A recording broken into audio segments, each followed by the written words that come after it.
નમસ્કાર નમસ્કાર નમસ્કાર વિદ્યાર્થી મિત્રો, સ્વાગત છે આપ સૌનું વિદ્યાકુલના સરસ મજાના લાઈવ બેચની અંદર. સરસ મજાનો એક લેક્ચર આજે તમારા માટે શેડ્યુલ કર્યો છે અને મને આશા છે કે જેટલા પણ મિત્રો હજી જોડાણા નથી વિદ્યાકુલની ટોપર બેચમાં, એમને ખ્યાલ આવશે આજના લેક્ચરથી કે ભાઈ કેવું આપણું ભણવાનું ચાલે છે. એટલે જે આપણું કન્ટિન્યુઅસ ટોપર બેચની અંદર ચેપ્ટર નંબર 1 ચાલે છે, ઓકે, તો એનો કન્ટિન્યુઅસ ટોપિક લેવાના બદલે બીજું જે ચેપ્ટર છે વૃદ્ધિ વિકાસના નિર્દેશકો, એમાંનું એક સરસ મજાનું જે ચેપ્ટર છે હું ખાસ તમારી માટે લેવાનો છું અને એ છે વૃદ્ધિ વિકાસના નિર્દેશકો. ચેપ્ટરનું નામ છે અને એમાંથી એક સરસ મજાનો ટોપિક છે રાષ્ટ્રીય આવકનો વૃદ્ધિ દર. અને હવે આ જે ટોપિક છે ને રાષ્ટ્રીય આવકનો વૃદ્ધિ દર, આ આર્થિક વિકાસના 4 નિર્દેશકોમાંનો પહેલો નિર્દેશક છે અને એટલો કામનો છે કે જો એ આવડે ને પહેલો, એટલે એની પાછળ બીજો માથાદીઠ આવકનો વૃદ્ધિ દર ઓટોમેટિક આવડી જશે. ઓકે, અને એટલા માટે છે આ ખાસ વસ્તુ ધ્યાનમાં રાખજો મિત્રો કે રાષ્ટ્રીય આવકનો વૃદ્ધિ દર હું તમને શીખવાડીશ એટલે માથાદીઠ આવકનો વૃદ્ધિ દર આવડી ગયો માનો. ઓકે, એટલે એક સાથે 2 નિર્દેશક તમને પાકા થશે. જ્યારે ભણશો ત્યારે એની વેલ્યુ સમજશો, પણ અત્યારે તો આપણે ખાસ ભણીએ અને સમજીએ. ઓકે, ચાલો ગો ને ગો. ચાલ આવી જા ભાઈ, આવી જા. તો આ ભાઈ રિમોટ ભાઈ કામ નથી કરતા, તો આપણે જાતે જાતે જોઈ લઈએ. ઓકે, ચાલો વૃદ્ધિ અને વિકાસના નિર્દેશકોની ખાસ આપણે વાત કરી લઈએ. હવે આજે આપણે શું શીખવાના છે, મેં પહેલેથી જ પેપર ફોડી નાખ્યું છે કે આજે આપણે રાષ્ટ્રીય આવકનો વૃદ્ધિ દર, ઓકે, એ જે આર્થિક વિકાસ માપવાના નિર્દેશકો છે 4માંનો એક, એ આપણે ભણવાના છે. કઈ રીતે મપાય એના દ્વારા વિકાસ, ભારતનો રાષ્ટ્રીય વૃદ્ધિ દર કેટલો છે અને એ વૃદ્ધિ દર માપો તો એની મર્યાદાઓ શું શું હોઈ શકે. ઓકે, તો એ જરાક આપણે સમજીએ. ચલો સૌથી પહેલું આપણે એ સમજવું પડે કે હું ક્યારનો એમ બોલ કરું છું નિર્દેશક નિર્દેશક નિર્દેશક. તો આર્થિક વિકાસના નિર્દેશક એટલે શું? નિર્દેશકનો શબ્દનો મતલબ શું થાય સાહેબ, જરાક એ સમજાવો તો જરાક જોઈ લો અહીંયા ફટાફટ. તો આર્થિક વિકાસના નિર્દેશકો છે ને એની વ્યાખ્યા છે. નિર્દેશક એટલે શું, વિકાસનો નિર્દેશક શું, એની વ્યાખ્યા છે. પહેલો સવાલ તમારો જવાબ જાણવો છે કે કોઈ દેશનો આર્થિક વિકાસ થયો છે કે નહીં. અચ્છા, તેમ કહો કે હા થયો છે. હવે જો થયો છે તો કેટલી ઝડપથી થયો છે, મતલબ એની બરાબર ને સ્પીડ કેટલી છે, પછી કેટલા પ્રમાણમાં થયો છે, વધારે થયો, ઓછો થયો, મધ્યમ થયો. તો આ 3 સવાલ કે દેશનો વિકાસ થયો છે કે નહીં, અચ્છા થયો છે, કેટલી ઝડપથી થયો, કેટલા પ્રમાણમાં થયો, આ બધું જાણવા માટે ઘણા બધા પરિબળોને ધ્યાનમાં લેવા પડે. ઓકે, વસ્તીને ધ્યાનમાં લ્યો, માથાદીઠ આવકને ધ્યાનમાં લ્યો, રાષ્ટ્રીય આવકને ધ્યાનમાં લ્યો, માનવ વિકાસ આંકને કોઈને પણ ધ્યાનમાં લ્યો. તો જ્યારે પણ તેમ કોઈ દેશનો વિકાસ માપો છો, એ વિકાસ માપવા માટે જેટલા પરિબળોને ધ્યાનમાં લેવામાં આવે એ પરિબળોને શું કહેવાય, આર્થિક વિકાસના નિર્દેશકો. બાય ધ વે હજી નો ખબર પણ નિર્દેશકને કહેવાય માપક અથવા તો માપદંડ, ધોરણ. ઓકે, કોઈ માપ હોય ને, પાણીને શેમાં મપાય, લીટરમાં, કાપડને શેમાં મપાય, મીટરમાં, તો વિકાસને શેમાં મપાય તો કે નિર્દેશકમાં. આની 4 છે. ઓકે, રાષ્ટ્રીય વૃદ્ધિ દર, માથાદીઠ આવકનો વૃદ્ધિ દર, જીવનની ભૌતિક ગુણવત્તા અને માનવ વિકાસનો આંક. આ 4 નિર્દેશકો એવા છે જેના આધારે આપણે છે કોઈ પણ દેશનો વિકાસ માપી શકીએ છીએ. નિર્દેશકોમાં આર્થિક વિકાસ માપવાનો ફાયદો શું છે કે આ જેટલા નિર્દેશકો 4 હમણાં આપણે ભણવાના છે એ 4 નિર્દેશકોને તમે આંકડામાં રજૂ કરી શકો. શેમાં રજૂ કરી શકો? આંકડામાં રજૂ કરી શકો. આંકડામાં રજૂ કરી શકો તો મોટો ફાયદો થાય ને આપણો. ઓકે, હે મારા ભગવાન સર, આપણે તો ચેપ્ટર 1 ચાલતું હતું ને આ ક્યાંથી શરૂ થયું? મારા ભાઈઓ બહેનો, આ ફ્રી લેક્ચર છે. ફ્રી લેક્ચર બરાબર એક એટલા માટે રાખ્યો છે કે ઘણા બધા એવા મિત્રો છે યુટ્યુબ વાળા અથવા તો ફ્રી કે એવા પૈસા અમારે પેડ બેચમાં અમારે જોડાવવું છે, પણ એ જોડાતા પહેલા પેડ બેચમાં કેવું ભણવાનું હોય એ અમારે જોવું છે. ઓકે મહેશ્વરી, ઓકે, તો એટલા માટે આ છે. એટલે ચેપ્ટર 1 જ આપણું કન્ટિન્યુ છે. ભાઈ જેટલા પણ મિત્રો જોડાણા છો પેડ બેચ વાળા, એને ખાસ નાની એવી સૂચના છે કે ભાઈ ટોપર બેચ હમણાં પરમ દિવસે ગુરુવારે જ હું લઈને આવવાનું છું. ત્યાં પહેલું ચેપ્ટર કન્ટિન્યુ રાખવાનું છે. અહીંયા બીજું ચેપ્ટર એટલા માટે ચલાવી રહ્યો છું કારણ કે ફ્રી લેક્ચર છે, કોઈ પણ જોડાઈને જોઈ શકે છે. એટલા માટે આપણે રાખ્યું છે કે તમને મજા આવે, તમને ખબર પડે. જેટલા પણ મિત્રો ટોપર બેચ નથી લીધી એને ખ્યાલ આવે કે કઈ રીતે એની અંદર ભણવાનું ચાલે છે. ઓકે, એટલે જેટલા પણ પેડ બેચના વિદ્યાર્થીઓ છે ટેન્શન ન લેતા કે સર હમણાં તો પહેલું ચેપ્ટર ચાલતું હતું, પાયથીસ કોલાવેરી ડી. ઓકે, ચાલો પૂછાય તો કેટલા માર્ક્સમાં પૂછાય હમણાં આવે ત્યારે કહી દેશ. ઓકે, પણ આ જે છે નિર્દેશકોની વ્યાખ્યા, આ 1 માર્કની અંદર પૂછાય. ઓકે, આ ખાલી વ્યાખ્યા 1 માર્ક્સની અંદર પૂછાય તો 3 સવાલ અને 1 એટલું લખવાનું છે. આ નિર્દેશકની વિશિષ્ટતા છે. હવે આંકડામાં રજૂ કરવાનો ફાયદો શું થાય? તમે બે અલગ અલગ સમયગાળાની, બે અલગ અલગ રાજ્યોની, દેશોની તુલના, કમ્પેરિઝન તમે કરી શકો છો. ઓકે, તો જો એમને ઉદાહરણ આપ્યું છે કે થર્મોમીટર જેવી રીતે શરીરનું તાપમાન માપે, એવી જ રીતે નિર્દેશકો દેશનો વિકાસ માપે, હે ને? એટલે સાદી ભાષામાં કોઈ માપદંડ છે, કોઈ એવું માપ છે જેના આધારે આપણે કોઈ પણ દેશનો વિકાસ માપવાની શક્યતા કરી શકીએ. ઓકે, ચાલો હવે જોઈએ રાષ્ટ્રીય આવકનો વૃદ્ધિ દર. રાષ્ટ્રીય આવકનો વૃદ્ધિ દર શું છે જરાક આપણે સર બેચમાં ચેપ્ટર ફરીથી ચલાવશો ને? હા ભાઈ, આ ફ્રી લેક્ચર છે, બધું જ ફરીવાર ભણાવવાનો છું, આમાં ટેન્શન નહીં લેતો. હું એમ નહીં કહું કોઈ ફ્રી લેક્ચર લીધો તો જોઈ લેજો. ઓકે, કાંઈ ટેન્શન નથી, જોડાઓ, નોલેજ મેળવો. તો રાષ્ટ્રીય આવકના વૃદ્ધિ દરની વાત કરીએ. હવે કઈ રીતે આ પૂછાય કેટલા માર્કમાં? મિનિમમ 3 માર્ક્સમાં પૂછવો પડે. બોર્ડમાં જો પૂછાય તો મિનિમમ 3 માર્ક્સમાં પૂછવો પડે. મર્યાદા નહીં લખવાની, એ સિવાયનું બધું જે હું સમજાવું એ લખવાનું. જો એવું કીધું છે કે દેશની વાસ્તવિક રાષ્ટ્રીય આવકમાં લાંબા ગાળા સુધી સતત વધારો થાય તો એને આર્થિક વિકાસ કહેવાય. એટલે આ આપણને વ્યાખ્યા નહીં થાય કે આર્થિક વિકાસ એટલે શું, એમ આ વ્યાખ્યા નહીં થાય. આપણને એવું કહેવા માંગે છે કે જો રાષ્ટ્રીય આવકમાં લાંબા ગાળા સુધી વધારો થાય તો એ વધારો, બરાબર, એ વધારો થાય છે મતલબ એમ કે આપણા દેશમાં વિકાસ થઈ રહ્યો છે.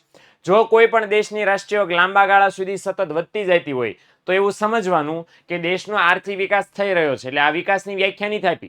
સમજાવવા એવું માંગે છે કે રાષ્ટ્રીય આવક દર વર્ષે વધે છે તો મતલબ એવો કરી શકો કે દેશનો વિકાસ થયો છે, થઈ રહ્યો છે. ઓકે, તો એ વસ્તુ ખાસ મિત્રો આપણે ધ્યાનમાં લેવાની, આ વસ્તુ ખાસ આપણે સમજવાની છે. ઓકે, ચાલો હવે ખાસ એ વસ્તુ સમજીએ કે રાષ્ટ્રીય આવક છે ને કોઈ પણ દેશમાં જો ખૂબ ઝડપથી વધે, શું થાય? ખૂબ ઝડપથી વધે, ખૂબ ઊંચા દરે વધે તો ઊંચો વિકાસનો દર કહેવાય. રાષ્ટ્રીય આવક છે નીચા દરે વધે, મતલબ ધીમે ધીમે વધે તો નીચો વિકાસનો દર કહેવાય. અને રાષ્ટ્રીય આવક છે વધે નહીં અને ઘટે નહીં, મતલબ આને એમ પણ લખી શકો વધારો ન થાય મતલબ કેવી રહે? સ્થિર રહે.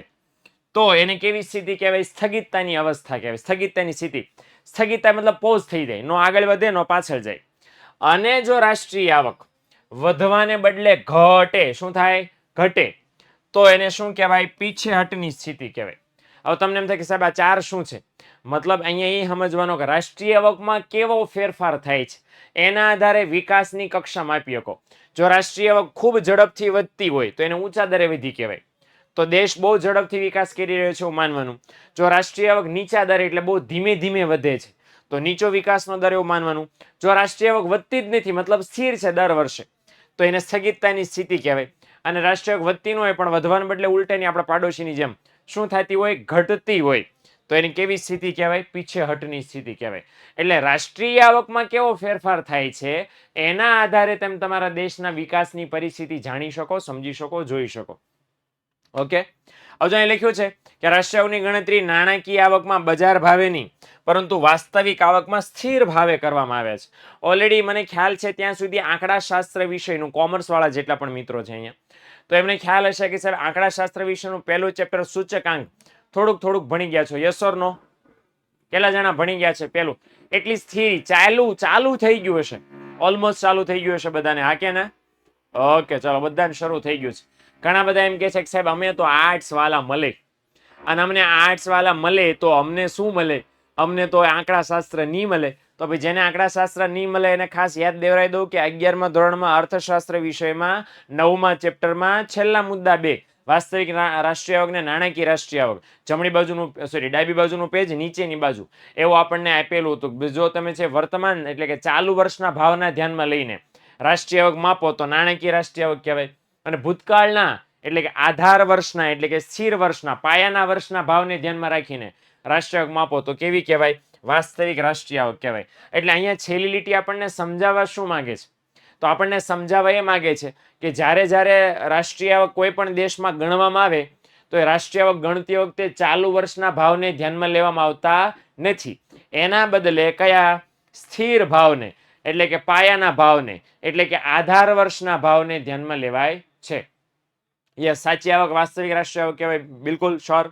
ઓકે, તો એટલા માટે તો અહીંયા વાસ્તવિક રાષ્ટ્રીય આવક શબ્દ વાપર્યો છે, કારણ કે જે ચાલુ ભાવે ગણાય એનાથી દેશની પરિસ્થિતિ જાણી ન શકો, પણ ભૂતકાળના આધાર વર્ષના ભાવને ધ્યાનમાં રાખીને રાષ્ટ્રીય આવક માપો તો સરળતા જ જાણી શકો. અને એટલા માટે જ્યારે પણ રાષ્ટ્રીય આવકના આધારે દેશનો વિકાસ માપવાનો હોય ત્યારે સ્થિર વર્ષના ભાવો દ્વારા રાષ્ટ્રીય આવક મેળવવાની, બરાબર, ચાલુ વર્ષના ભાવ દ્વારા મેળવવાની નહીં. ઓકે, ચલો આટલું ગણન કેટલાને ક્લિયર થઈ ગયું? આટલામાં કોઈને સવાલ હોય તો પ્લીઝ પૂછી લો. ઓકે, આ જે મેં સમજાવ્યું અત્યાર સુધીમાં એમાં કોઈને સવાલ હોય તો પ્લીઝ પૂછી લો.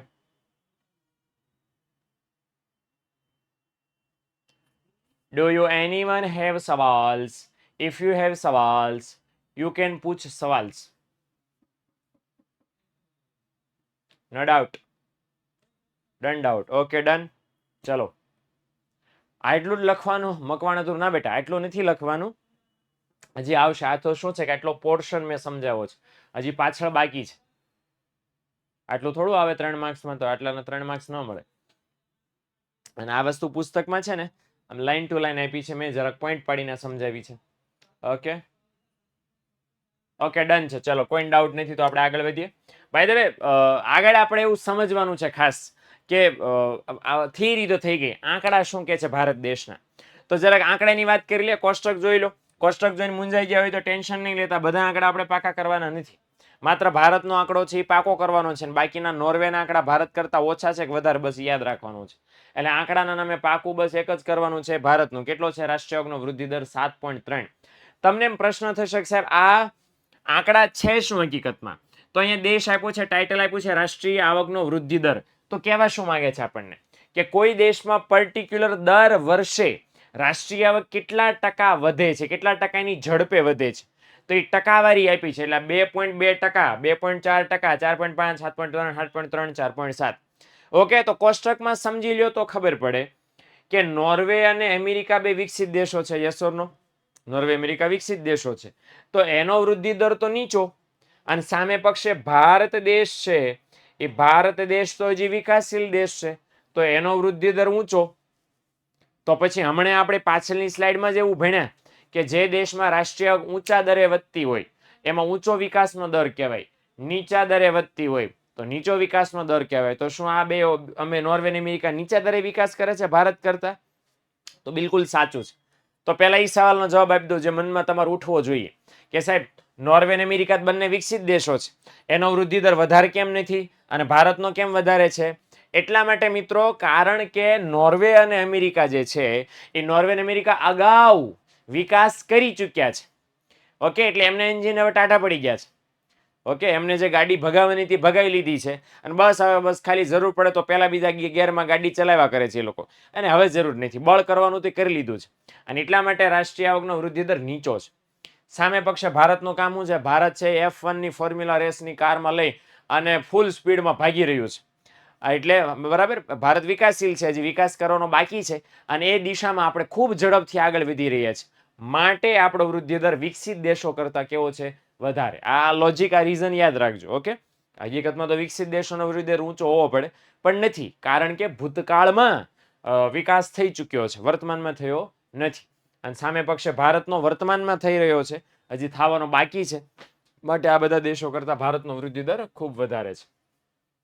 અચ્છા, એ જોઈ લો નોર્વે, અમેરિકા, શ્રીલંકા અને પાકિસ્તાન કરતા ભારતનો રાષ્ટ્રીય આવકમાં વૃદ્ધિ દર કેવો છે? વધારે. તો આ બધા દેશો એવા છે, જોઈ લો આ ચારે ચાર દેશો, આ ચારે ચાર ચીન તો બાદ કરીએ આપણે, પણ આ ત્રણે દેશો એવા છે કે એના કરતા પણ ભારતનો વૃદ્ધિ દર કેવો છે? આને આપણે ગણતા નથી આ મામુ વસ્તુને, પણ આ ત્રણ વસ્તુ એવી છે કે જેના કરતા ભારતનો વૃદ્ધિ દર કેવો છે? વધારે છે.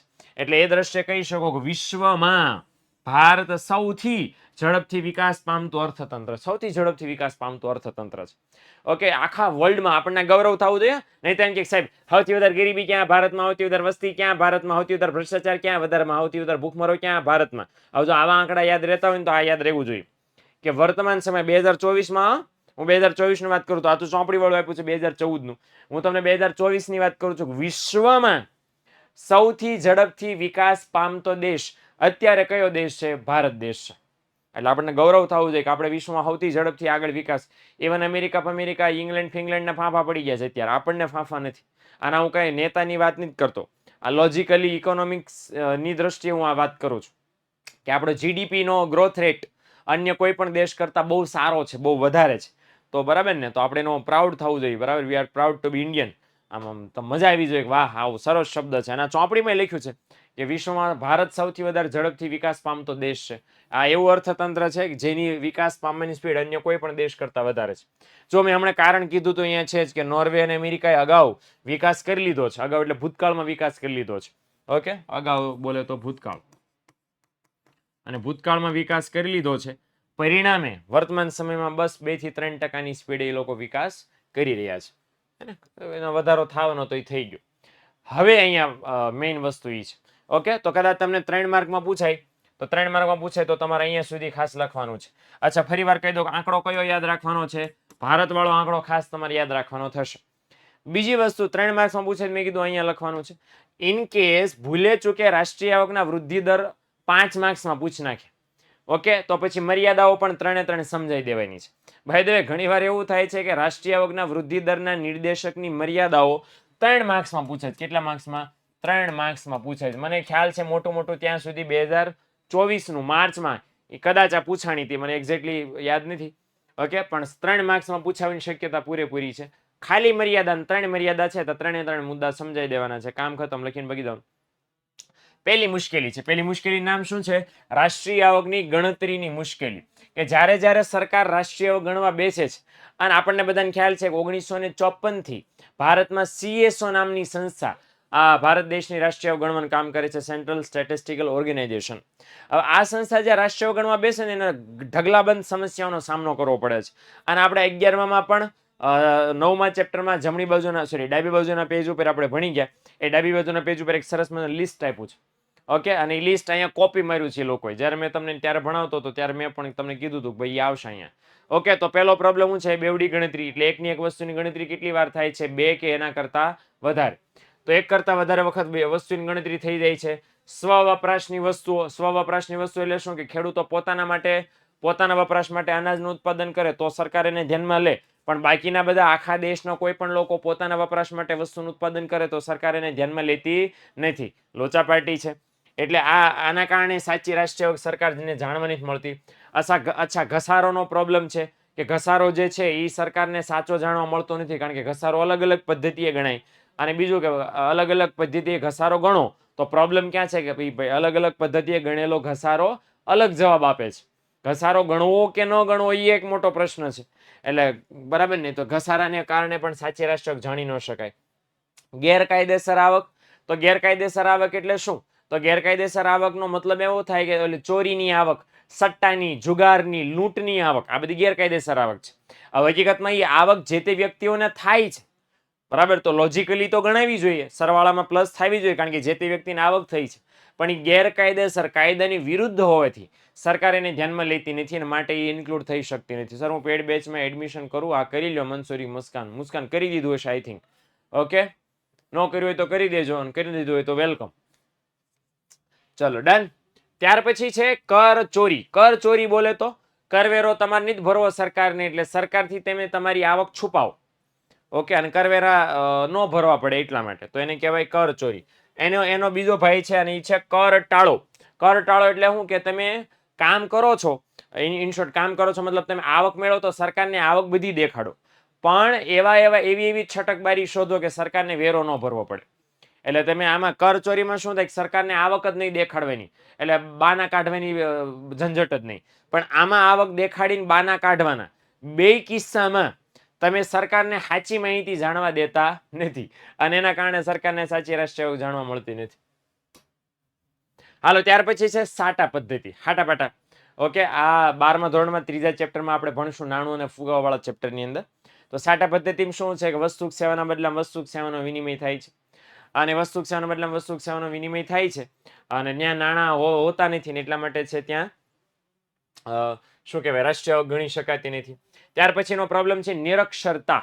નિરક્ષરતા ઇટ મીન્સ કે વ્યક્તિ છે એ અભણ છે, મતલબ જેને હિસાબો લખતા નથી આવડતા. હવે જેને હિસાબો લખતા નથી આવડતા તો પ્રોબ્લેમ શું છે કે એ હિસાબ રાખે નહીં તો નોંધ થાય નહીં તો સાચી આવક જાણવા મળે નહીં, હે ને? એટલે ત્યાં પ્રોબ્લેમ છે. હા, ઓકે. ચલો ડન. અંગૂઠા છાપ, ના ના અંગૂઠા છાપ તો ન કહી શકાય. બાય ધ વે જે ભણેલા છે પણ જેને હિસાબ રાખતા નથી આવડતું એને આપણે નિરક્ષર જ કહી શકીએ. કારણ કે હિસાબ રાખવા એ જ સાચું નોલેજ છે. ધંધો કરોડો અબજો નો કરો, એને હિસાબ રાખતા આપણને આવડવું જોઈએ ને, નહીતર તો બધું ગપચાવી જાય માણસો. બીજો લખ્યું છે એક કરતા વધારે વ્યવસાયમાં રોકાયેલા લોકો હોવાથી રાષ્ટ્રીય આવકની ગણતરી સાચી રીતે ન થઈ શકે. આ એક મોટો પ્રોબ્લેમ છે કે એવા લોકો જે એક કરતા વધારે ધંધામાં પડ્યા છે એ લોકો પોતાના બધા વ્યવસાય ધંધાની આવક દર્શાવતા નથી. એક મુખ્ય ધંધાની આવક દર્શાવે, બાકીના બધાને રોકડમાં વહીવટ કરે. તો આ બધા પ્રોબ્લેમ એવા છે કે જેના કારણે સરકારને સાચી રાષ્ટ્રીય આવક નો આંકડો, એક્ઝેક્ટ આંકડો નથી મળી શકતો. તો પ્રોબ્લેમ ક્યાં છે કે સરકારને આ બધાના કારણે સાચી રાષ્ટ્રીય આવક જાણવા ન મળે. તો રાષ્ટ્રીય આવકના આંકડાના આધારે એ ખોટો આંકડો થયો. હવે એના આધારે કઈ રીતે દેશનો વિકાસ માપી શકો?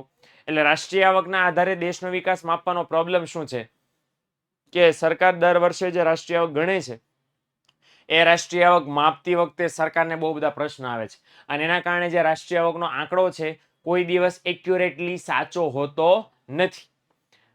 રાષ્ટ્રીય આવકનો આંકડો સાચો નથી, તેના આધારે જે દેશનો વિકાસ માપી શકાય કેમ સાચો હોય? તો આ પહેલી મર્યાદા છે. ઓકે, રાષ્ટ્રીય આવકના આધારે વિકાસ માપવાની.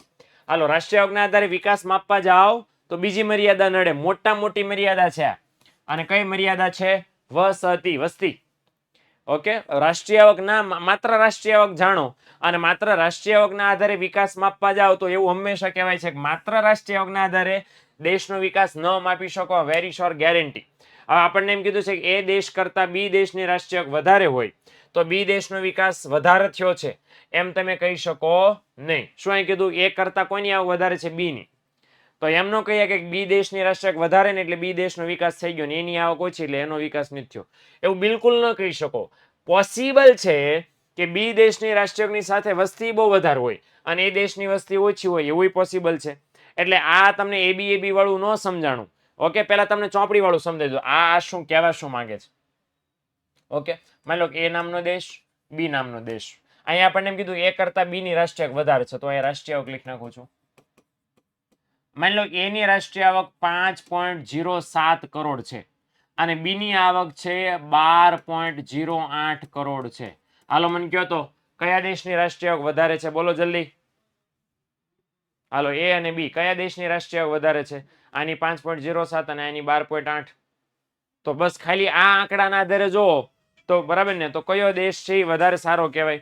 કયા દેશની રાષ્ટ્રીય આવક છે વધારે સારી છે એના આધારે તમે કહો તો એ કયા દેશનો વિકાસ વધારે થઈ ગયો છે એવું કહેવાય? બોલો. હા, બી દેશનો. કે બી દેશની રાષ્ટ્રીય આવક વધારે છે મતલબ એનો વિકાસ વધારે થયો છે. પણ ભાઈઓ બહેનો હવે હું ઇન્ટ્રોડ્યુસ કરું છું વસ્તીને. હાલો, વસ્તી નાખું છું આની અંદર. વસ્તી આની અંદર નાખું છું અને જોઈ લો. આની વસ્તી છે 20,000 અને આની વસ્તી છે 1 લાખ. બોલો ભાઈ બહેનો, હવે કયો દેશ સારો કહેવાય? હવે કયા દેશે વધારે વિકાસ કર્યો કહેવાય? ચાલો, લે પાર્ટી બદલી લીધી ભાઈઓ બહેનો. કોમેન્ટ સેક્શન વાળાએ પાર્ટી બદલી લીધી. અરે તો શા માટે પાર્ટી બદલવી પડી? કારણ કે વસ્તી અહીંયા 20,000 ની છે છતાંય 5 કરોડની રાષ્ટ્રીય આવક છે અને અહીંયા 1 લાખની વસ્તી છે છતાંય 12 કરોડની રાષ્ટ્રીય આવક છે. એટલે જ્યાં સુધી વસ્તી નામના પરિબળને ધ્યાનમાં ન લ્યો ત્યાં સુધી ન કહી શકો, માત્ર રાષ્ટ્રીય આવકના આધારે ન કહી શકો કે કયો દેશ વધારે વિકાસ કરે છે અને કયો દેશ ઓછો વિકાસ કરે છે. સાદી ભાષામાં કહેવા એ માગે છે કે રાષ્ટ્રીય આવકના આધારે માત્ર વિકાસ ન માપી શકાય. રાષ્ટ્રીય આવકની સાથે સાથે તમારી પાસે વસ્તી પણનો આંકડો પણ હોવો જોઈએ. હવે ખાલી રાષ્ટ્રીય આવક ધ્યાનમાં લ્યો અને વસ્તી ધ્યાનમાં ન લ્યો તો વિકાસની સાચી પરિસ્થિતિ માપી કે જાણી શકો નહીં. ઓકે, ચાલો ત્યાર પછી નંબર 3 છે રાષ્ટ્રીય આવક માપવાની કે સોરી રાષ્ટ્રીય આવક ગણવાની જુદી જુદી પદ્ધતિ. ઓકે, તો પ્રોબ્લેમ ક્યાં છે કે રાષ્ટ્રીય આવક 3 રીતે ગણી શકાય છે અને આપણને બધાનો અનુભવ છે કઈ કઈ 3 રીત ગણી શકાય છે. ચાલો 11મા ધોરણનું રિવિઝન આપણે ખાસ કરી લ્યો તો 11મા ધોરણમાં 9મું ચેપ્ટર આખું એ 3 પદ્ધતિ ઉપર આધારિત હતું. કઈ કઈ 3 પદ્ધતિ? ઓકે, શાબાશ. એક તો છે ઉત્પાદનની પદ્ધતિ છે, યસ. બીજું ખર્ચની પદ્ધતિ છે અને ત્રીજી આમ તો પુસ્તકમાં છે લાઈનમાં આપ્યું છે ઉત્પાદન, આવક અને ખર્ચની પદ્ધતિ. યસ, શાબાશ. તો આલ્ફ્રેડ માર્શલ જે હતા એમણે ઉત્પાદનની પદ્ધતિ આપી હતી. એસી પિગુ જે હતા એમણે આવકની પદ્ધતિ આપી હતી. ઇરવિંગ ફિશર જે હતા એમણે ખર્ચની પદ્ધતિ આપી હતી. હવે ત્રણ પદ્ધતિ દ્વારા કોઈ પણ દેશમાં તમે ત્રણમાંથી કોઈ પણ એક પદ્ધતિ વાપરીને રાષ્ટ્રીય આવક ગણી શકો. તો ફાયદો ને, પણ એ જ રાષ્ટ્રીય આવકની મર્યાદા છે. શું મર્યાદા છે જરાક સમજી લઈએ આપણે. તો અહીંયા આપણે વાત કરીએ એમ કે રાષ્ટ્રીય આવક ગણવા માટે ઉત્પાદન, આવક અને ખર્ચ, બરાબર, એ ત્રણ મુખ્ય પદ્ધતિઓ રાષ્ટ્રીય આવક ગણવા માટે કોઈ પણ દેશમાં વપરાય છે. લોચો ક્યાં છે કે તમે ત્રણેય પદ્ધતિએ રાષ્ટ્રીય આવક ગણો તો ત્રણેય પદ્ધતિએ છે રાષ્ટ્રીય આવક કેવી આપણને મળે, જુદી જુદી મળે. ઓર એક પ્રોબ્લેમ છે અલગ અલગ પદ્ધતિનો કે વિશ્વના બધા દેશો એક સરખી પદ્ધતિથી રાષ્ટ્રીય આવક ગણતા નથી. અમેરિકા છે આવકની પદ્ધતિએ ગણે, ભારત ઉત્પાદનની પદ્ધતિએ ગણે, ત્રીજું કોઈ ખર્ચની પદ્ધતિએ ગણે. હવે ત્રણેય દેશની સરખામણી કરો, એ પદ્ધતિએ ગણ્યા પછી રાષ્ટ્રીય આવકની સરખામણી, તો એ વ્યાજબી ન કહેવાય. ફોર એક્ઝામ્પલ એમ કે ભારતની રાષ્ટ્રીય આવકની સરખામણી આપણે અમેરિકાની રાષ્ટ્રીય આવક સાથે કરવી છે. હવે ચાલો કર્યા, પણ પછી તમને ખબર પડી કે અમેરિકાએ આવકની દ્રષ્ટિએ ધ્યાનમાં રાખીને, આવકની પદ્ધતિને ધ્યાનમાં રાખીને આ રાષ્ટ્રીય આવક ગણી છે, અને ભારત દેશે ઉત્પાદનની પદ્ધતિને ધ્યાનમાં રાખીને રાષ્ટ્રીય આવક ગણી છે. તો હવે એ અલગ અલગ પદ્ધતિએ બે દેશોએ રાષ્ટ્રીય આવક ગણી અને હવે તમે સરખામણી કરવા જાઓ તો એ સરખામણી વ્યાજબી ન કહેવાય. એ સરખામણી કરી ન શકો. એટલે સરખામણી કર્યા બરાબર આપણને ખબર કેમ પડે કે આપણે વિશ્વમાં કેટલા આગળ નીકળ્યા ને કેટલા પાછળ નીકળ્યા, અન્ય દેશો હારે કમ્પેરિઝન કરો તો. પણ અન્ય દેશો હારે જ્યારે કમ્પેરિઝન કરવા જાઓ રાષ્ટ્રીય આવકના આધારે, ત્યારે આ પ્રશ્ન આવે મોટામાં મોટો. કયો પ્રશ્ન આવે કે વિશ્વના બધા દેશો માત્ર એક પદ્ધતિથી રાષ્ટ્રીય આવક ગણતા નથી, પોતાના દેશમાં જે અનુકૂળ હોય એને આધારે અનુરૂપ પદ્ધતિ ગણી નાખે છે. ફોર એક્ઝામ્પલ વિશ્વના જેટલા વિકસિત દેશો છે એ કાં તો આવક અને કાં તો ખર્ચની પદ્ધતિ. એ પણ કહી દઉં કે જેટલા મૂડીવાદી દેશો છે એ મોટાભાગના આવકની પદ્ધતિએ રાષ્ટ્રીય આવક ગણે છે, જેટલા સામ્યવાદી સમાજવાદી છે મોટાભાગના ખર્ચની પદ્ધતિએ ગણે છે, અને ભારત જેવા જેટલા વિકાસશીલ દેશો છે એ મોટાભાગના છે ઉત્પાદનની રીતે રાષ્ટ્રીય આવક ગણે છે. હવે વિશ્વના કોઈ દેશો એક સરખી પદ્ધતિએ રાષ્ટ્રીય આવક ગણતા નથી, તો સરખામણી છે એ સરખામણી કરવી બિલકુલ પોસિબલ નથી. તો પ્રશ્ન ત્યાં આવીને ઉભો રહે છે. ઓકે, ચલો ક્લિયર થયું ને? સમજાણું ત્રણ મર્યાદા?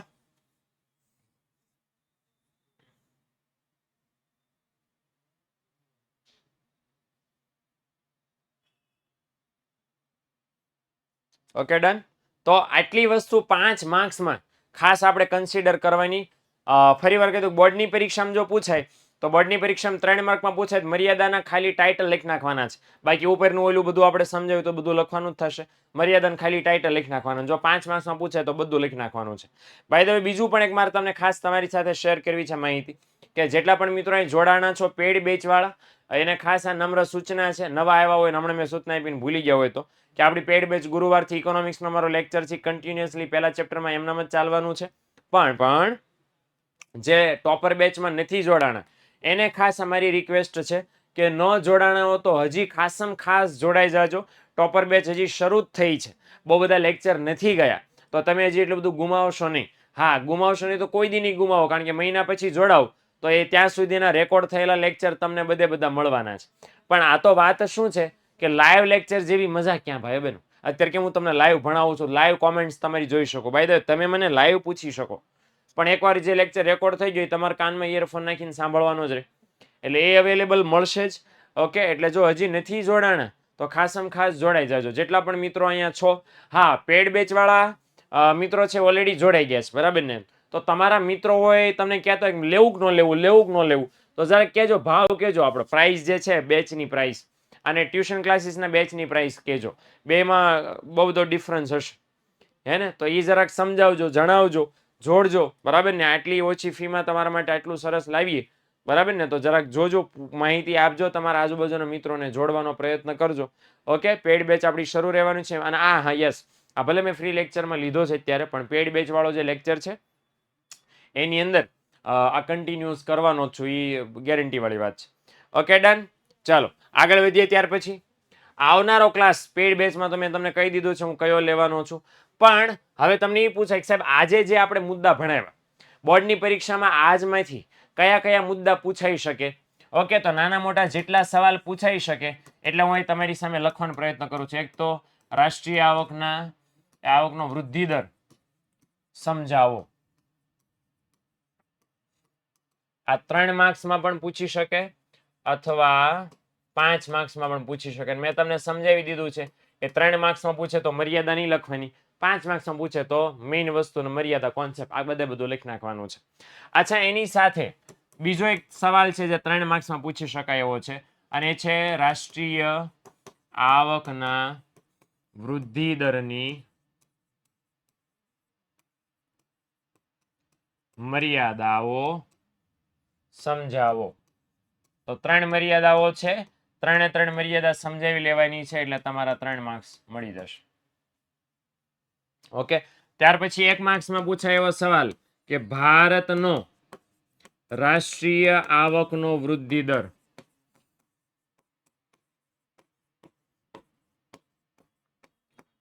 કેટલો છે?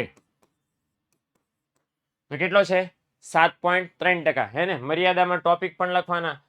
હા ભાઈ, મારા ટોપિક તો લખવા જ પડશે, એમ નહીતર કેમ ચાલશે? ઓકે, તો એ 1 માર્ક્સમાં સવાલ પૂછાય. અચ્છા, એક ધીસ ઇઝ ધ સવાલ બહુ અળવિતરો છે પણ પૂછાય તો ખરા કે રાષ્ટ્રીય આવક ગણવામાં કઈ કઈ મુશ્કેલીઓ આવે છે? 1 માર્ક્સમાં પૂછાય. તો ઓલે હમણાં જે 7 શબ્દો હતા ને, એ 7 શબ્દો લખવાના છે. એટલે આ પણ 1 માર્ક્સની અંદર. તો આ બધું એટલા માટે ઝીણું ઝીણું કહું છું કારણ કે આ ટોપિક ભણવાની આ રીત છે સાદી. એ કોઈ મુદ્દો મસ્ત સમજી લીધો, ઝીણી ડિટેલ યાદ રાખી લીધી, કન્ક્લુઝન મારી લીધું, રિવિઝન કરી લીધું, અને હવે તમે એમાંથી જેટલા મેક્સિમમ સવાલ નીકળે છે, ઓકે, એ મેક્સિમમ સવાલ આપણે કાઢવાના, જેથી બોર્ડવાળા ગમે ત્યાંથી સવાલ કાઢે નહીં, આપણી ધ્યાન બાર, આપણી જાણ બાર જાય નહીં. ઓકે, અને લાસ્ટ બટ નોટ લીસ્ટ ભાઈઓ બહેનો, એ છે રાષ્ટ્રીય આવક ગણવાની પદ્ધતિઓ જણાવો. તો હમણાં આપણે બોલી રહ્યા છીએ, આ પણ 1 માર્ક્સની અંદર હોઈ શકે. ડન? તો આ વસ્તુ ખાસ ધ્યાનમાં લેજો. અને બીજી વસ્તુ એક ખાસ મારા નાની એવી સલાહ તમને આપી છે, 12મા ધોરણમાં પ્રવેશ્યા છો, 12મું ધોરણ સરસ મજાનું તમારું ચાલી રહ્યું છે, એટલે એના માટે સૌથી પહેલા અભિનંદન, કારણ કે આ વર્ષ તમારા માટે બહુ કામનું છે. એક નાની એવી વાત કેવી છે, બરાબર? એક બહુ સરસ એવું હતું ઇન્ટરવ્યુ વિરાટ કોહલીનો લેવડ. વિરાટ કોહલીને ઓળખો છો ને? ડાન્સર, એક્ટર છે, સોરી એક્ટર, એક્ટિંગ કરે છે વિરાટ કોહલી, હે ને? હા પાડે છે, કમેન્ટ સેક્શનમાં હા પાડે છે કે હા સર વિરાટ કોહલી એક્ટર છે. ખબર નહીં કે સર કોણ હશે. ઓ ક્રિકેટર છે સોહન, ઓ આઈ નો. અચ્છા સીટ. ચાલો તો પછી વિરાટ કોહલીનો છે ને ઇન્ટરવ્યુ લેવાતો તો તેમાં એ ભાઈને પત્રકારે કોઈ ઇન્ટરવ્યુ લેનારે પૂછ્યું કે ભાઈ અમે એક તમારો ફોટો જોયો છે જેની અંદર તમે જીમમાં જઈ અને ખબર ને ઓલી પાઇપ આવે, આડી પાઇપ, એ પાઇપ આમ કરીને આમ, બરાબર, વેઇટ લિફ્ટિંગ આવે ને, વેઇટ લિફ્ટિંગ એ તેમ કરતા હતા, પણ વેઇટ લિફ્ટિંગ કરતા હતા પણ વેઇટ નહોતા, ઓલા ખબર ને ચકડા આવે, વજનના ચકડા બે બાજુ આવે, જોયું હશે, બધાય જોયું હશે. વેઇટ લિફ્ટિંગ જીમમાં કરી, એ તો ગેમ્સ છે ઓલિમ્પિકમાં, વેઇટ લિફ્ટિંગ ગેમ છે. ઓકે, ભારતની કોઈ એથ્લીટ હતી, મહિલા એથ્લીટ, એને વેઇટ લિફ્ટિંગમાં મેડલ જીતેલો, એશિયન ગેમ્સમાં, કોમનવેલ્થ ગેમ્સમાં અને ઓલિમ્પિક્સમાં પણ. તો હવે આ વેઇટ લિફ્ટિંગનું હતું. સ્વાભાવિક છે કે વેઇટ લિફ્ટિંગ કરવું હોય તો વેઇટ તો હોવો પડે ને. તો આ વિરાટ કોહલી ભાઈ છે ખાલી પાઇપ લઈને બે બાજુ એકમાં ઓલું વજન મૂકેલું નહીં, અને બસ ખાલી પાઇપ લઈને હી હા આમ કરતા હતા. પત્રકારે પૂછ્યું ભાઈ ટાઈમ પાસ કરતા હતા? એમ એવું સાંભળ્યું તમે બહુ જીમમાં કસરત કરો, તમે બહુ આમ કરો છો. એટલે વિરાટભાઈએ જવાબ આપ્યો, જો ભાઈ મને એ જે ટ્રેનર હતા, જીમના ટ્રેનર, એને એવું શીખવાડ્યું કે વજન સાથે જો તમે એ ઉપાડો અને ખોટી રીતે પકડ્યું અને ખોટી રીતે બળ કર્યું તો પેલા કાંડામાં ટચકારો બોલે, પછી તમારી કમરમાં ટચકારો બોલે, અને જો પછી તમારો કાંડામાં ટચકારો બોલ્યો અને ટચકારો બોલ્યો ને તમે મૂકી દીધું અને તમારા પગ ઉપર પડ્યું તો પહેલા તમારા પગમાં ટચકારો બોલે, પછી તમારા જીભમાં. આ ટચકારા ન બોલાવવા હોય તો તમારે વજન ઊંચકવા માટે પાઇપ પકડવાની ટેકનિક શીખવી પડે. એકવાર એ ટેકનિક શરૂઆતમાં શીખી લ્યો 0 વજન સાથે, એટલે પછી અમે તમને ગમે એટલો વજન દઈએ તમે મસ્ત રીતે ઉપાડી શકશો. એટલે વજન ઉપાડવો અઘરો નથી, વજન કઈ રીતે ઉપાડતા શીખવું એ અઘરું છે. અને એટલા માટે વિરાટ કોહલી ભાઈ એવું કીધું ભાઈ મને પહેલા પાઇપ ઊંચકતા શીખવાડી, શરૂઆતમાં પકડવાનું આ રીતે, બરાબર, આવી રીતે આમ, બરાબર, ખંભે આમ મૂકવાનું, પછી આમ ઊંચું કરવાનું, કે બરાબર ને. અને બાય ધ વે આજ તો છે હનુમાન દાદાનો બર્થડે છે ભાઈઓ બહેનો, હનુમાન જયંતિ છે આજે, બરાબર ને? આજ તો હનુમાન દાદાનો બર્થડે છે એટલે હનુમાન દાદા બહુ સ્માર્ટ વર્ક કરતા હતા. હનુમાન દાદા જેટલું સ્માર્ટ વર્ક દુનિયામાં કોઈ દી કોઈ કર્યું છે? હે ને? બહુ મસ્ત મજાનું સ્માર્ટ વર્ક કરતા હતા બાય ધ વે. એટલે આ એક વસ્તુ એટલા માટે તમને દ્રષ્ટાંત આપ્યું છે વિરાટ કોહલી પરથી, કારણ કે અત્યારે તમારું ભણવાનું શરૂ થયું છે, તમારી પાસે કામ ઓછું છે. ઓકે, મતલબ ઓછા ઓછા ચેપ્ટર ચાલ્યા છે, ઓછા ઓછા મુદ્દા ચાલ્યા છે, એટલે અત્યારે શીખી લ્યો કે કઈ રીતે મારે પાકું કરવું છે, કઈ રીતે ડાયરી બનાવી છે મુદ્દાની. એટલે હું છે કે તમે છેલ્લે પછી રાડ્યું ન નાખો સાહેબ મુદ્દા યાદ નથી રહેતા. સાહેબ મુદ્દા કઈ રીતે યાદ રાખવાના? તો ત્યારે હું ટોનિક નહીં આપી શકું તમને.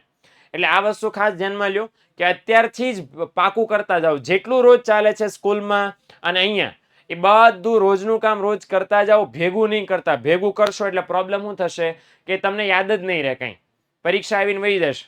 ઓકે, મોટા ભાગની સ્કૂલોમાં મને ખ્યાલ છે ત્યાં સુધી ફર્સ્ટ પ્રિલિમ એક્ઝામ આવે ને દિવાળી ઉપર, એમાં 70 થી 75% સિલેબસ ચાલી ગયો હોય છે.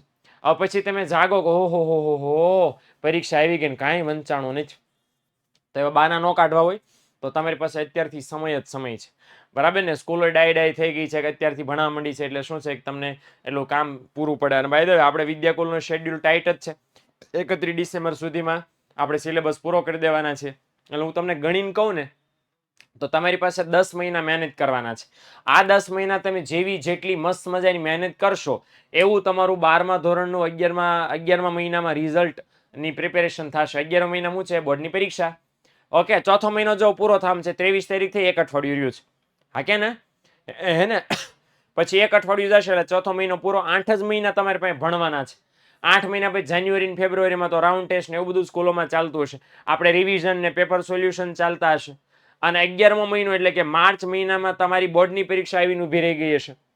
એટલે તમારી પાસે તમારું કરિયરમાં બેસ્ટ બનાવવાના માત્ર ને માત્ર 10 જ મહિના છે.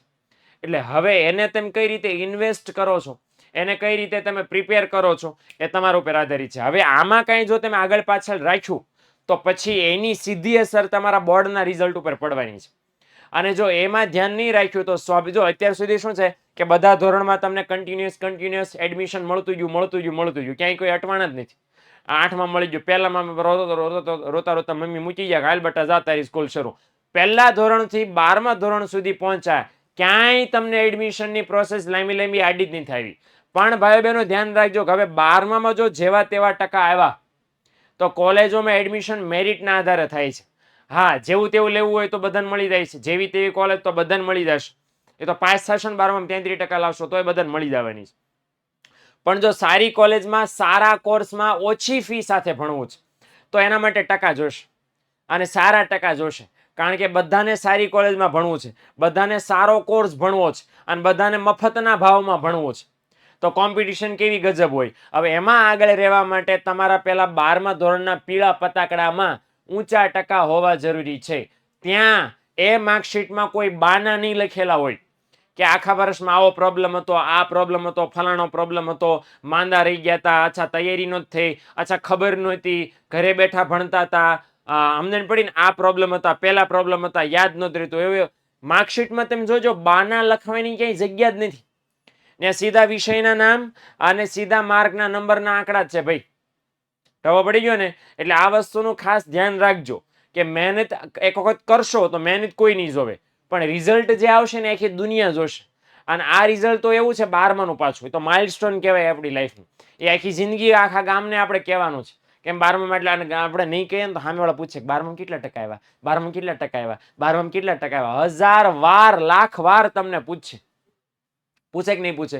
કારણ કે જગજાહેર રિઝલ્ટ હોય ને, આખા દુનિયાને ખબર હોય તમારું રિઝલ્ટ શું છે. અને ત્યારે સારા ટકા હશે ને તો આખા ગામનામાં માથું ઊંચું કરીને કહ્યું જોયું આટલા ટકા આવ્યા, જોયું આટલા ટકા આવ્યા એમ. ઓકે, બાકી તો શું છે કે મન મનાવવું પડશે પછી. ઠીક છે, પેપર અઘરા હતા ને આ વખતે. પેપર છે ને ચેક કરવામાં સાહેબોએ બહુ લોચા માર્યા છે આ વખતે. મેં એવું સાંભળ્યું છે કે પેપર હરખા ચેક જ નથી થયા, ઉતાવળે ચેક કરી નાખ્યા. આમાં બાના ન કાઢવા પડે, અને ન કાઢવા પડે ને એટલે આપણી પાસે હજી બહુ બધો સમય છે. અને આ સમયમાં રોજનું કામ રોજ કરી લેશો, આઈ એમ વેરી શ્યોર તમને કોઈ પ્રોબ્લેમ નહીં આવે અને તૈયારી તમારી એકદમ મસ્ત મજાની શરૂ રહેશે. ડન? તો આશા છે કે તમને આજનો લેક્ચર અને આજે મેં અત્યારે તમને દરેક શીખ આપી છે જરાક ધ્યાનમાં લેજો. વિરાટ કોહલી ભાઈને જે ટેક્ટિક છે એમને જે શીખવાડી હતી વજન ઊંચકવા માટેની એ કામે લગાડજો. અને 12મા ધોરણની તૈયારી હજી પણ ન શરૂ કરી હોય તો કરી દેજો. બોર્ડની પરીક્ષા માર્ચ મહિનામાં લેવાની ફિક્સ છે. તમે એના માટે કેટલા તૈયાર રહેશો એ તમારા ઉપર આધાર છે. ઓકે મિત્રો, મળીએ છે ટોપર બેચના પેડ લેક્ચરની અંદર આ જ એપ્લિકેશનમાં. ત્યાં સુધી રજા લઉં. આવજો, ટાટા, બાય, સી યા.